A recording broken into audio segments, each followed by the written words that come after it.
Can't get enough of sweet, sweet love, and life with just a couple beats, babe. Tema album ini tema keluarga.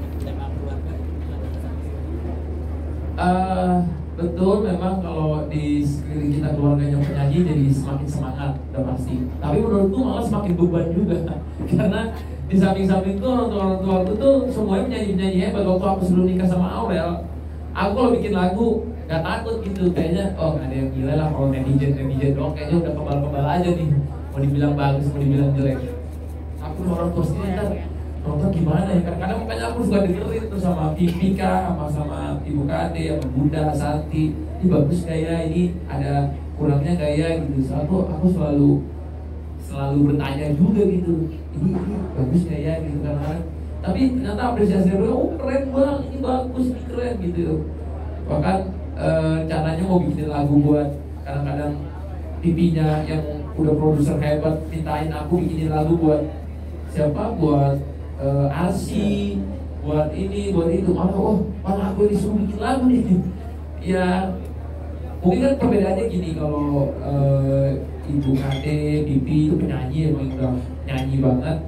Kalau Pipi itu produser, tapi kalau aku itu dari sisi aku tuh kalau bikin lagu nge-research dulu dari sosial medianya, apa yang lagi laku gitu ya.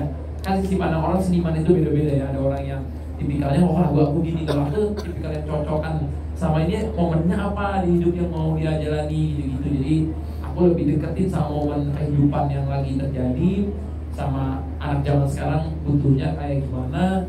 Itulah waktu itu makanya aku pernah sebelumnya kan sama Aurel bikin lagu Hari Bahagia, dan itu jadi lagu lamaranku juga, jadi lagu pernikahan juga. Itu salah satu contoh yang aku kalau bikin lagu cari momennya dulu, apa yang paling dekat sama diriku gitu. Jadi dengan dipercayai bikinin lagu kemarin yang di Indonesia sama Ibu Kade juga percaya ke aku gitu ya. Jadi itu suatu penghargaan dan semakin memacu semangatku ke depan. Baik, untuk yang di musik ada alasan sendiri sih. Kalau fokus di musik, aku kan emang dari dulu suka sebenarnya di musik, cuman namanya aku itu kan gak pernah dari dulu ada les piano, les gitar atau apa, basicnya kan dari usaha, terus dari sosial media gitu ya. Cuman memang aku tuh dari dulu suka bikin nulis lirik gitu ya, bukan nulis lirik, suka nulis nada, suka bikin nada, suka nyari nada. Jadi itu mungkin yang bikin aku jadi suka banyak produserin lagu-lagu, bahkan artis. Adaptasinya mungkin menurutku, aku kan untuk bapak anak dua, dibilang tua enggak, dibilang muda banget juga enggak. Jadi aku di medium lah ya, aku di umur 28 dikasih 2 anak gitu ya. Gimana ya, di saat aku masih banyak sibuk di kerjaan dan lain-lain, malah ini hadirnya menurutku bukan ngerepotin ya, malah aku tuh punya warna sendiri, jadi lucu gitu ya, kayak kalau berkarya jadi punya inspirasinya gitu. Kalau pengen kerja ada yang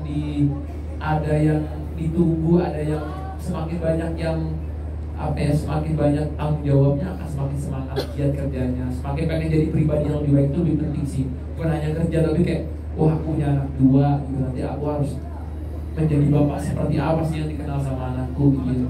Makanya waktu anak pertama lahir copot headband, nggak mau warna-warni rambutnya, nanti anakku malu kayaknya.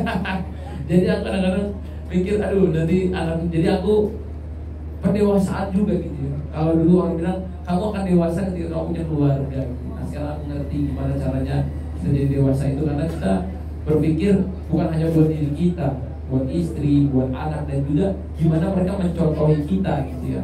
Jadi walaupun mungkin dulu aku punya banyak kesalahan, punya banyak hal-hal yang gak baik, tapi insya Allah sejak anakku ada, pengen usaha di setiap hari punya azam sendiri. Tuhan, kayaknya aku harus kayak gini, harus gitu, harus gini.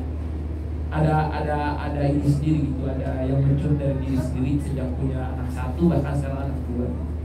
Jadi itulah coba adaptasiku, dan gimana sekarang caranya ngebagi. Ini adaptasi juga, ngebagi kasih sayangnya. Kemarin aku kira kalau punya anak kedua sayangnya sama adiknya dulu, karena adiknya lebih kecil kan, bungsu masih baik. Tapi orang bilang kasihan juga, malah adiknya belum ngerti.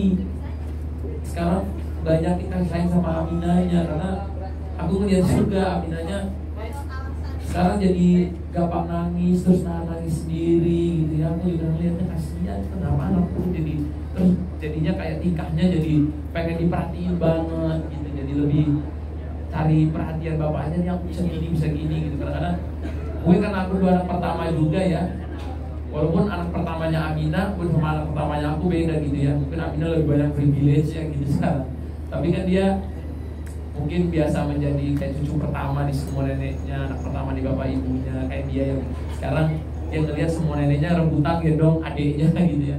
Semua bapak ibunya harus gendong adiknya, tak nyusuin, diemin dia nangis gitu. Ya ini akan jadi adaptasi sendiri, karena ini aku juga lagi belajar gimana yang berbagi kasih sayang ke anak yang lebih tua. Ini pembelajaran, semua pembelajaran.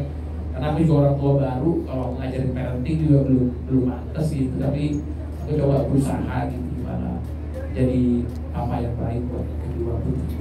Baik. 願い下げだバカ野郎。あらあらまあまあ。